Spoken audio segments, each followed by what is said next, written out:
Out of all the Fallout games, Fallout New Vegas is home to some of the most expansive and deadliest groups of the franchise. An extensive militaristic army, explosive-wielding aviator isolationists, futuristic weaponry using VR-trained armored soldiers, and some dudes wearing some football pads? Yeah, they're a real threat. For this video, I wanted to take a look at the histories and statuses behind the most formidable factions in New Vegas and figure out which ones are truly the most lethal and could take over the entire Mojave Wasteland if they wanted to. But I'm not just going to be talking about their history and their potential.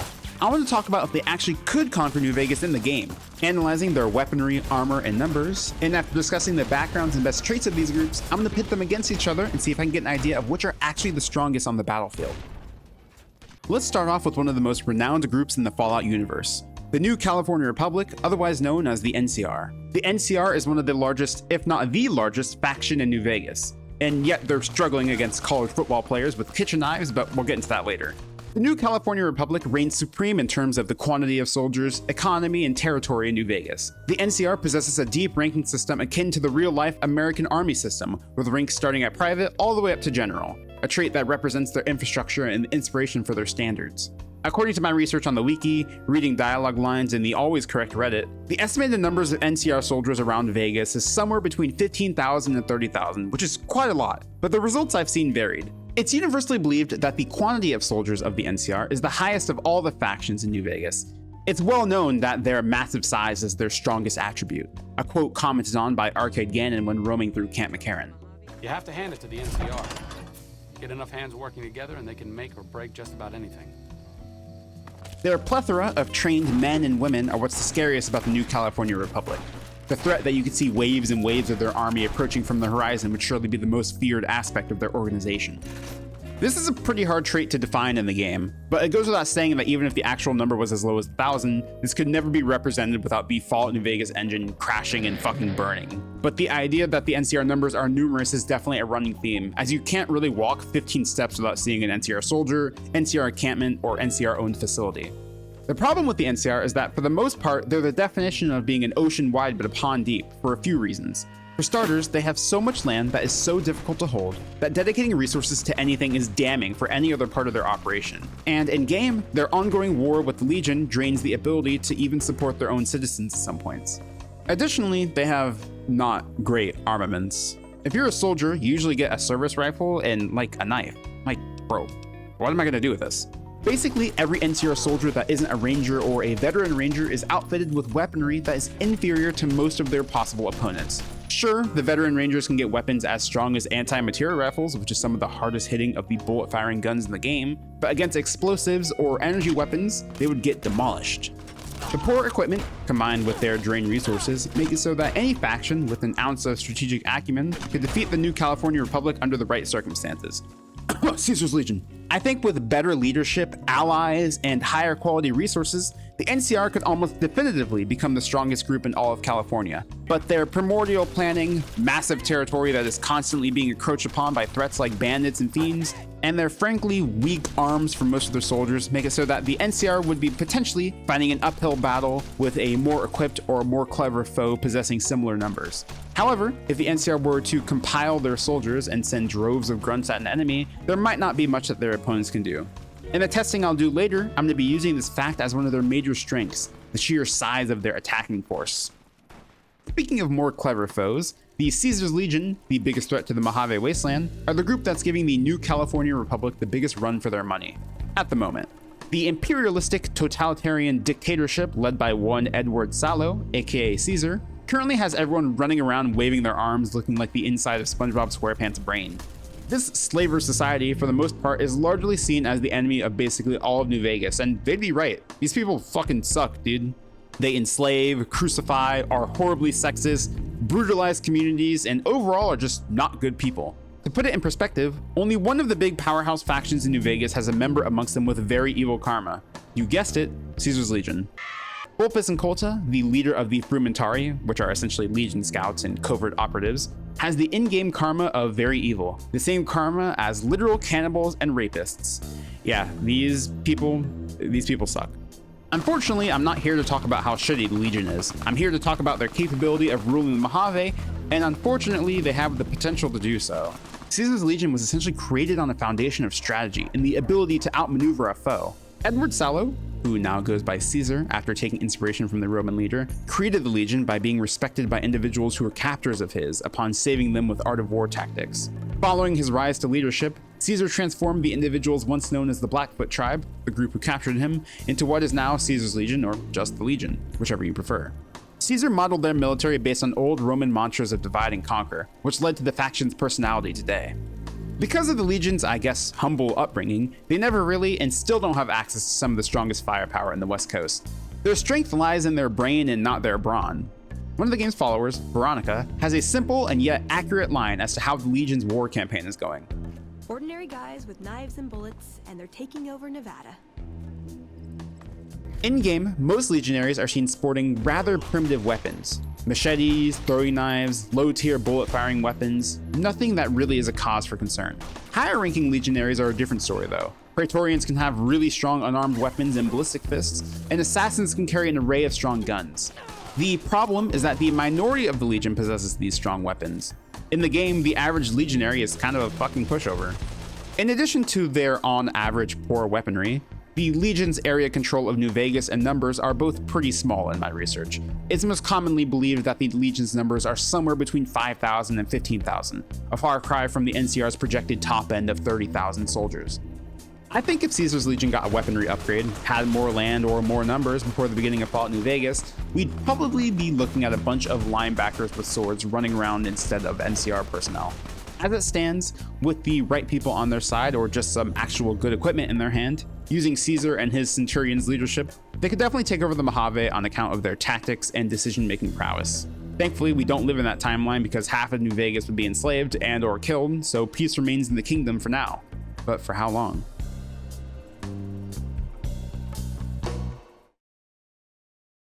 If Caesar's Legion is on one end of the armor and gun spectrum, the Brotherhood of Steel is on the complete opposite. Likewise, if Caesar's Legion is on one end of the ambition, direction, and strategy spectrum, the Brotherhood of Steel are also on the complete opposite. It would be uncharacteristic of the Mojave chapter of the Brotherhood of Steel to take over New Vegas, but just for this video, and because it's fun, let's talk about if they could actually do it. The Brotherhood of Steel in New Vegas are inherent isolationists, led by Elder McNamara, who values the secrecy of their lives and the protection of their knowledge above all else. It's a major point of contention in the game's storyline, where you, as the player, direct the Brotherhood on one of two crossroads to either help them maintain a more peaceful presence or take the role of an aggressive one.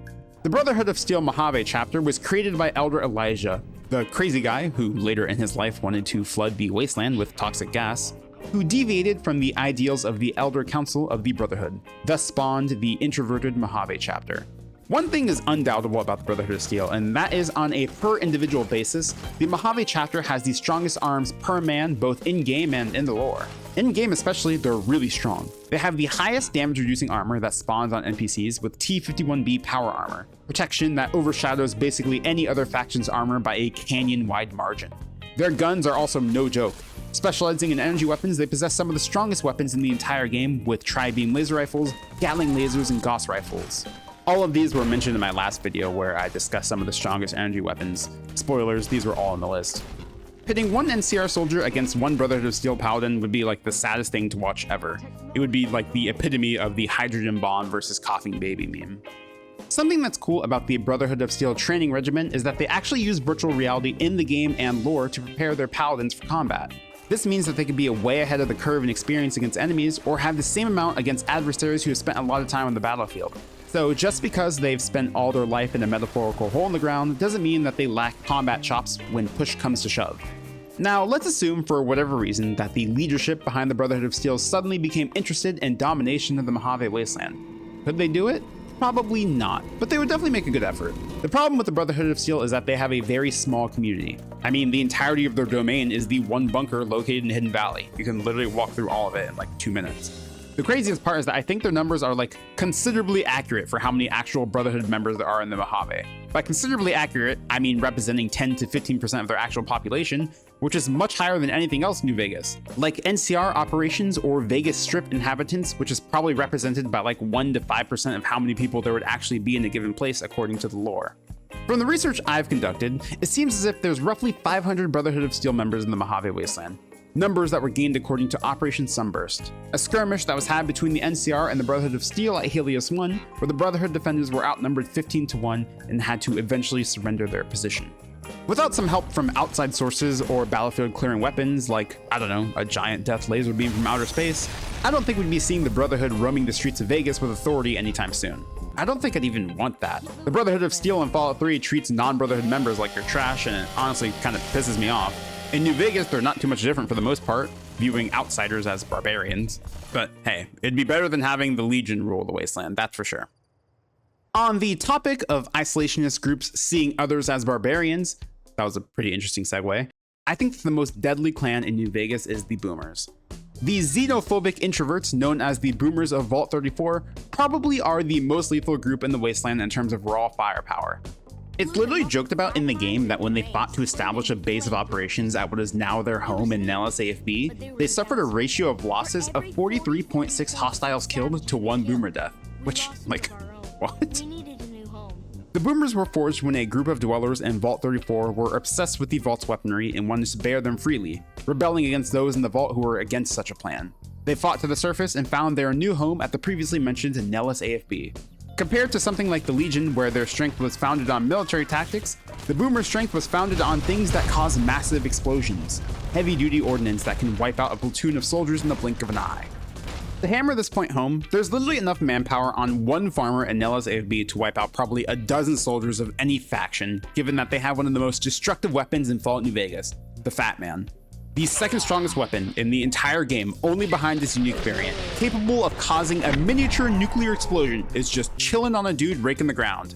That's how strong the Boomers are. All Boomers carry around frag grenades on them, but they can have missile launchers, grenade rifles, grenade launchers. If you've ever played New Vegas, you would know that explosives are probably the biggest danger in the entire game, and what you're most liable to be one-shot by. At least that's how it's been for me. We haven't even gotten to some of the strongest aspects of the Boomers. You know what's better than rocket launchers? Giant fucking howitzers. The Boomers have several of these lying around their compound that they use to rain fire down from afar, and there's no reason that they wouldn't be able to go on the offensive with these. When you're running up to the Boomers' gates, dodging explosions, these are the things that are shooting at you. There's literally only one other operable anti-air gun in the Mojave, and that's at the Hoover Dam, which means for the most part, the skies are free reign, and the Boomers know how to fly. One of the major quests that you'll probably do at some point in New Vegas is called Veladi, a quest which gives the Boomers access to a B-29 bomber which they use to rain down hell in the Battle of Hoover Dam. While the Hoover Dam would probably be the most defensible place against the B-29 bomber, anywhere else in the Mojave would probably be subject to having explosive shells rain down on them from above. One big problem is that Boomer numbers aren't super deep. From my research, it seems like they have around 500 members of their community. I'd be willing to bet that 95% of those members are combat trained, or at least trained with explosives and with all the rocket launchers and grenade launchers they have on hand. With the ordnance from a distance and the air support that could potentially be offered, I think if any faction could take over New Vegas, it'd probably be the Boomers, just in their ability to wipe out groups of opponents in a flash or uncontested from above. It'd definitely be hard to compete with groups that have higher concentrations of troops, but if you thin those numbers greatly before the fighting even starts, that may just be the advantage that you would need. Literally, they could just fly over, say, Camp Forlorn Hope or Helios 1 whenever they want if they got a B-29, and it would be game over for the NCR. There would be nothing they could do to fight back, since their only anti-air weaponry is all the way over at Hoover Dam. The sentiment of being susceptible to air inferiority basically goes for any faction besides the Strip because of its anti-missile defense grid and the Lucky 38. However, and thankfully, aggressive takeover doesn't really track with the Boomers' personality at all. Their leader, Pearl, leans decently hard into the isolationism that they've developed and keeps Nellis closed off from outside communication for the most part. Although she has a twisted way of wanting to form a connection to outsiders by seeing if there's anyone skilled enough to brave their artillery shelling, it's doubtful that they'd ever have the will to attempt to conquer Vegas. Regardless, if we're talking lethality, then the Boomers definitely have that. I want to cover one more faction for this little project. Although it's less of a faction and more of a city, I think that Mr. House's robotic army of New Vegas definitely stands a chance at being able to conquer parts of the Mojave, if not the entirety of it. Mr. House is basically seen as the ultimate ruler of New Vegas, living on a life support system in the Lucky 38 with the ultimate goal of seeing New Vegas become an independent city-state with Mr. Robert House as the sole ruler. This plan hinges primarily on the robot army that Mr. House commands, the Securitron robots. Should the robots end up getting upgraded via the Platinum Chip, a data storage device that possesses an update to drastically improve Securitrons, the ability to forcibly acquire land is definitely present. Think upgrading your OS, but instead of going from Windows 10 to 11, you're going from like Windows 5 to 11.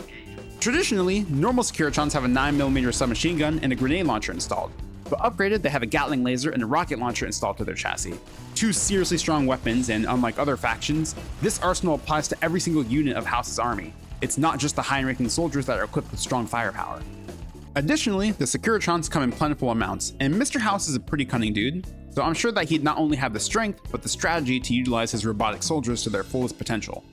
Furthermore, there's a working theory that Mr. House has the ability to make new Securitrons in the construction of a factory, should he be able to forge the infrastructure, which theoretically means infinite Mark II Securitrons. I looked for an actual number of how many he currently has on hand, and from my research, the best guess I can come up with is around 1,000. But even just 1,000 is still a force to be reckoned with, given how durable they are with their metal frame. Of note, they have 30 DT in the game. For reference, this is around the same as Brotherhood of Steel members who have 28 to 31 DT wearing T-51B power armor. Basically, every Securitron Mark II is wearing T-51B power armor. That's a scary thought. I think it's more likely that Mr. House would have the ability to take over parts of New Vegas rather than all of it, and that aligns with his MO as well. He's primarily just interested in seeing the independence of the flourishing, bustling New Vegas and its neighboring areas, not actually conquering the entire Mojave Wasteland. However, if he wanted to, I definitely think he could take over nearby areas like Camp McCarran, the Crimson Caravan Company, Sharecropper Farms, and Fiend-controlled areas of outer New Vegas. And who knows what he could do with all that extra land. Additionally, if a large-scale war broke out for whatever reason between Mr. House and any other major faction, House would have a big advantage in the quality of his soldiers. They don't need sleep, they don't need to eat, they don't experience loss of morale, and they have superior munitions just built into their person. I seriously pity any soldier that crosses these dudes. I think that a Brotherhood of Steel Paladin or a smart boomer could seriously give these Securitrons a run for their money. But they're tanky, long-range fighters that are programmed for one thing and one thing only, and that is to defeat. I wouldn't place my bets on Mr. House turning the entirety of Nevada into a free economic zone of New Vegas, but if he did, I mean, I wouldn't complain. Shit, a bigger version of the Strip? I mean, I'm down. Now that we've talked about these factions, I wanted to go in-game and pit units from groups against each other to see which would be the strongest in Fallout New Vegas itself, which I think would be a decent metric of determining their actual capabilities of wartime success in the lore. The first challenge I had to figure out was how I was going to set up the composition of each faction, and with a combination of research and just massive amounts of experience playing the game, I settled on the following. For the NCR, I went with 2 veteran rangers to lead the squad, 2 heavy troopers to back the veterans up, 3 standard NCR rangers, and 11 standard NCR troopers. The NCR has the most numbers out of all the tested factions because they are the largest in the game's lore, and I wanted to represent that in their group. For the Legion, I went with 1 Centurion who leads the squad, 1 veteran Decanus, 1 prime Decanus, 2 recruit Decanus, Decani, I don't know, 4 prime Legionaries, and 5 recruit Legionaries. The second largest faction fittingly has the second largest army. Be mindful that there's really no true way to illustrate having superior tactics in Fallout New Vegas' combat. So for the skirmishes, the Legion just face their enemies head on. I could have done something like had the Legion surround whoever they were facing, but I think that would just make it easier for the defenders. Plus, New Vegas AI is brain dead, so they'd probably just end up running into melee range one by one and dying. For the Strip, I went with 7 Securitrons. It might be a little low, but I wanted their numbers to be significantly lower than that of the Legion and NCR because of the disparity of units between the two. For the Brotherhood of Steel, I went with 4 Paladins and 2 Knights. And for the Boomers, I went with 6 rocket launcher equipped Boomers, the theoretical best weapon that the Boomers would have on hand. Besides, a Fat Man, but that would probably be a disaster.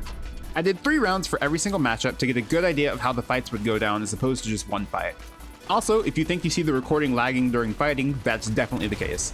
Fallout New Vegas was not built around having these large-scale fights, and my PC was not having a good time processing all the bodies, NPCs, and explosions. First up, the NCR defending their land in Boulder City.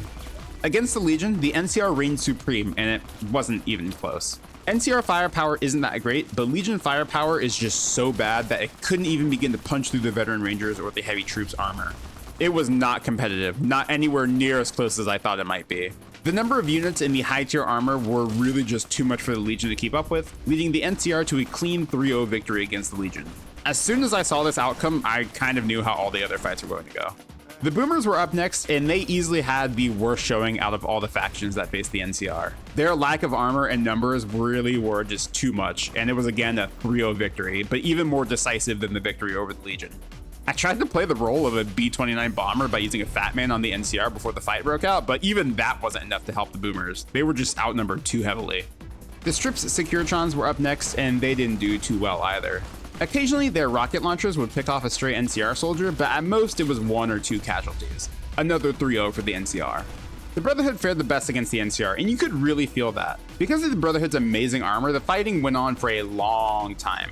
And occasionally the Brotherhood would pick up kills on a soldier every now and then, but like all other factions, the sheer size of the NCR was too much and they were also 3-0'd. That means the NCR picked up a flawless 12-0 run against all of their opponents. Much better than I thought they'd do, as I expected the Securitrons or the Boomers to really contest the new California Republic because of their explosives, but even that wasn't enough. Next up was the Boomers defending the road to Nellis AFB. I started with the Boomers being pit against the Legion, and finally things actually started to look a little competitive, but I'd be lying if it wasn't on account of the Boomers' AI being so fucking dumb. They constantly walk into each other's rockets and refuse to consistently use their greatest advantage of firing their missile launchers from a distance. Despite their best efforts to snatch defeat from the jaws of victory, the Boomers ended up with a 3-0 win over the Legion because of the Legion's poor armor and the Boomers' crowd clearing capabilities. Next up was the Boomers against the Securitrons, and after a very solid 2-0 start over the Boomers, I thought that the Securitrons would get a clean sweep, but surprisingly in the third round, the Boomers pulled out a shock victory. They finally used their greatest tool, which was distance and explosive weaponry, and wound up on the side of a win. The first non-sweep outcome of the skirmishes, but still losing to the Securitrons 1-2. Finally, for defending Nellis AFB, the Boomers were holding their ground against the Brotherhood of Steel, and I'm just gonna cut to the chase, this matchup was never close. Although the Knights were consistently killed, the Boomers only ended up with a single Paladin kill in all 3 rounds. That's how strong the Brotherhood of Steel's armor was, sturdy enough to lead to a very convincing 3-0. Against weaker weaponry and numbers, the Boomers seem to prevail the best, but as soon as good armor and guns start getting thrown into the mix, they lose their edge in frontline combat. The Boomers entered their skirmishes with 4 wins and 8 losses, their wins coming from the Legion and a miraculous clutch victory against the Securitrons. Speaking of the Securitrons, we took to the confined streets of Outer Vegas next to see how they'd face off against Caesar's Legion and the Brotherhood of Steel. First up, the Brotherhood were back in the ring against the Securitrons.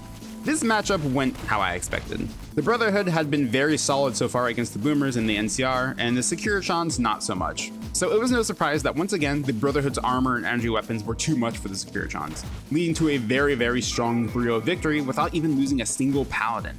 By now, it was really put into perspective for me just how strong the NCR's large force was because of how convincing the Brotherhood's victories were over every other faction. Finally, we saw the Legion against the Securitrons, and if the Brotherhood's matchups were indicative of how stalwart they were, then the Legion's matchups were indicative of how big of pussies they are. Any legionary that received a single point of damage was prone to immediately just running away. There was no way that the Legion was ever going to win this matchup because 5 seconds into the fight starting, half of the forces were either dead to missiles or had already fled. 3-0 for the Securitrons on account of the Legion's terrible weapons, bad armor, and lack of courage. The Securitrons of Mr. House ended up with a 5-7 scoreline, losing devastatingly to the NCR and the Brotherhood, 3-0ing the Legion, and coming just short of going even, but ending up going negative because they lost the battle to the Boomers. I finished the skirmishes with the Legion attacking the Brotherhood's home of Hidden Valley. If you hadn't noticed at this point, I've put the Legion on the attack for every scenario because it just seems like a very Legion thing to do to attack people's home territory. If you had been paying any attention at all to the last set of fights, then you should already know the outcome. The Brotherhood of Steel 3-0'd the Legion. Even with double the Brotherhood's numbers, their guns were just so bad and they just fled so early into combat they could never put up a real fight. This means that the Brotherhood ended with a 9-3 scoreline, beating every faction flawlessly except the new California Republic, who they lost 3 rounds against. Our final scores for all the factions I went over in this video look like this. The NCR had a perfect scoreline defending Boulder City with their massive numbers and solid firearms. They had a 12-0 record. The next best was the Brotherhood of Steel, utilizing their armor and energy weapons well to end with a 9-3 record, only losing to the NCR. Mr. House's Securitrons were pretty solid, losing handedly to the previously 2 mentioned factions, but proving to be dominant over the Boomers and the Legion. They ended with 5 wins and 7 losses. Our second biggest loser was the Boomers, who were just so stupid that they couldn't help but trip over themselves. Only defeating the Legion and the stripped Securitrons once, they finished 4-8. Finally, with their horrible weapons and armor, despite having the second biggest squad size, the Legion finished winless over any faction with an abysmal score of 0-12. Were these results surprising? Did they fall in line with what you expected? Do you think that squad composition should have been different? Let me know. I'm always open to hearing input, and I'm curious to see what you guys thought of this experiment because it's something much different than what I normally do. Also, let me get your guys' thoughts on the other factions that I didn't mention on this list. Do you think groups like the Great Khans of Red Rock Valley, the Fiends, or even the Powder Gangers stand a chance at massive domination? Personally, I don't think so, and that's why I didn't list them, but if there's an argument for it, I'd love to hear it. Trust me, I'm sold on none of these points, so if somebody brought up a good topic of discussion, I'd probably be like, oh yeah, that's true. If there's anything I'm uneducated on, it's the lore of this game, so I'd love to take the opportunity to learn it more. But that's gonna do it for this video.